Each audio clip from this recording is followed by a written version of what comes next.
Ketua DPP Partai Nasdem Taufik Basari atau biasa dipanggil Tobas menegaskan bahwa Nasdem tidak pernah meminta mahar kepada bakal calon anggota legislatif di seluruh Indonesia.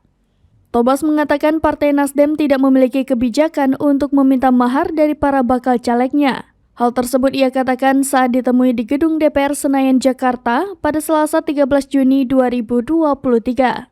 Adapun tudingan mahar ini diungkapkan oleh Ketua DPD Partai Nasdem Indramayu, Husein Ibrahim. Ia mengaku diminta mahar 3,5 miliar rupiah jika mau pindah ke nomor urut 2 di pemilihan calon anggota legislatif 2024. Tobas mengungkapkan, Nasdem sudah mengikuti pemilu pada tahun 2014 dan 2019, di mana kebijakan mahar tersebut tidak pernah ada. Ia lantas menekankan bahwa oknum yang meminta mahar pasti akan ditindak tegas oleh Nasdem. Sementara itu terkait informasi adanya kader Nasdem di Indramayu yang mencopot atribut partai, Tobas mengaku akan menelusurinya. Terlebih lagi, menurutnya bakal caleg di Indramayu tersebut sudah pindah ke partai lain.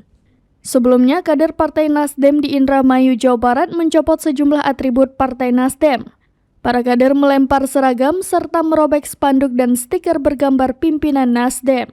Kemudian mereka berteriak menyatakan keluar dari Partai Nasdem. Diketahui bahwa kericuhan itu terjadi di kantor DPD Partai Nasdem Indramayu pada 11 Juni 2023. Kericuhan bermula ketika Ketua DPD Partai Nasdem Indramayu, Husein Ibrahim yang kecewa karena dijanjikan berada di posisi nomor 1 di Dapil 8 untuk Pileg 2024.